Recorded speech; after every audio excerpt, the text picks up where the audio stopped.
బాల్మిన్సీ టీవీకి స్వాగతం. సర్వే జన సుఖినో భవంతు.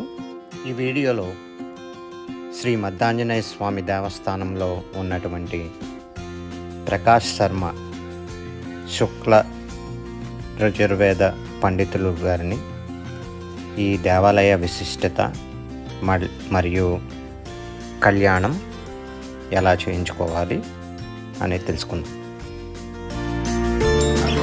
ప్రకాష్ శర్మ శ్రీ మధ్య ఆంజనేయ స్వామివారి ఆలయంలో శుక్ల యజుర్వేద పండితుడిని. మా ఆలయంలో ప్రపంచంలో ఎక్కడా లేనటువంటి విధంగా స్వామి ఆంజనేయ స్వామి ఒక చేతిలో పండు ఒక చేతిలో గదతో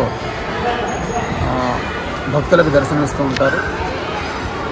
అలాగే ఇక్కడ భక్తుల యొక్క విశ్వాసం ఏంటంటే వారు కోరినటువంటి కోరిక తీరిన తర్వాత తీరకపోయినా కూడా ఎక్కువగా ప్రదక్షిణాలు అనేవి చేస్తూ ఉంటారు. వారి ఓపికను బట్టి 27, 54, 108 ప్రదక్షిణాలు విశేషంగా చేస్తూ ఉంటారు.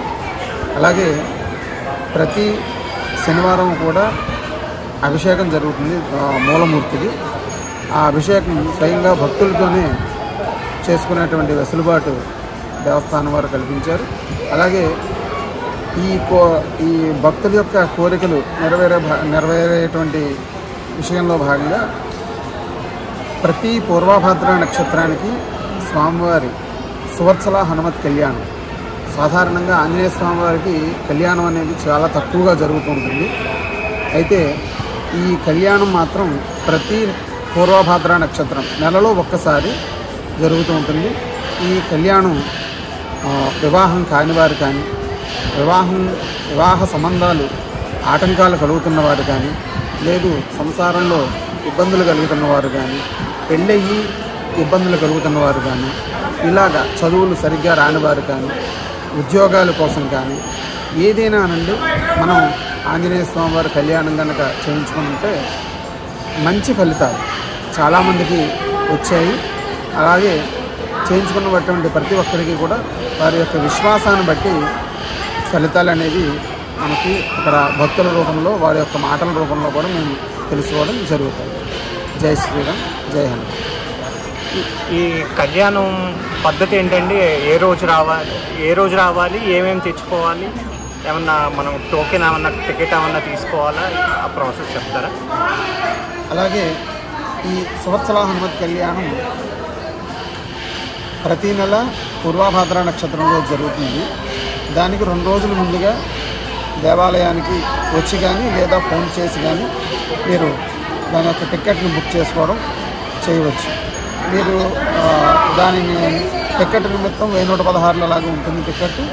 మీరు ఆన్లైన్లో కూడా దాన్ని టికెట్ బుక్ చేసుకుని చేయించుకోవచ్చు. రాలేని వాళ్ళు ఏపీ టెంపుల్స్ దాంట్లో ఉంటుంది, దాంట్లో వెబ్సైట్లో ఉంటుంది, ఎండోమెంట్ వెబ్సైట్లో. దాంట్లో టికెట్ బుక్ చేసుకోవచ్చు. మీరు బుక్ చేసుకుని మీరు ఆ రోజు కళ్యాణం రోజు వస్తాను అని అంటే కనుక వచ్చేవారు ఎవరైతే ఉంటారో వారు ఉదయం 8 గంటలకల్లా ఇక్కడ ఉండాలి. అలాగే మీరు వస్తాను అన్నప్పుడు అలాగే కళ్యాణానికి వచ్చేవారు 2 రోజుల ముందుగా తగులు మిగులు మీద నక్షత్రం ఉంటుంది అప్పుడప్పుడు. కాబట్టి ముందుగా ఇన్ఫామ్ చేసి, అంటే మీరు కనుక్కుని ఏ రోజు చేస్తున్నారు అనేది కనుక్కొని కళ్యాణానికి వచ్చి స్వామివారి కృపకు పాత్రలు కావాల్సిందిగా కోరుతున్నాం. జై హనుమాన్. ఇందులో మనం ప్రామాణికంగా స్వామివారిని యొక్క శ్లోకం ఒకటి ఉంది. ఆంజనేయ పూజితశ్చైవ పూజిత సర్వదేవతాః అని పరాశర సంహిత ద్వారా మనకి అద్భుతమైనటువంటి ఒక ప్రామాణికం తెలుస్తోంది. స్వామిని, ఆంజనేయ స్వామిని పూజించినట్లయితే సకల దేవతలను పూజించినట్లే అని దాని యొక్క అర్థం. కాబట్టి మనం ఏ కోరికైనా సరే, మీరు కోరినటువంటి ప్రతి కోరిక, ధర్మబద్ధమైనటువంటి ప్రతి కోరిక కూడా స్వామివారు నెరవేరుస్తారు. ఇందులో ఎటువంటి సందేహం లేదు. జై శ్రీరామ్. ఈ దేవాలయం కంప్లీట్ వీడియో నేను డిస్క్రిప్షన్లో ఇస్తున్నాను. దాంట్లో ప్రతి విషయము గురించి వివరంగా చేయబడింది. ఈ వీడియోని లైక్ చేయండి, కమెంట్ చేయండి. మీరు ఎప్పుడన్నా మధ్య ఆంజనేయ స్వామి టెంపుల్కి వెళ్తే కమెంట్ చేయండి వెళ్ళారా లేదా అనేది. అలాగే తప్పకుండా సబ్స్క్రైబ్ చేయండి.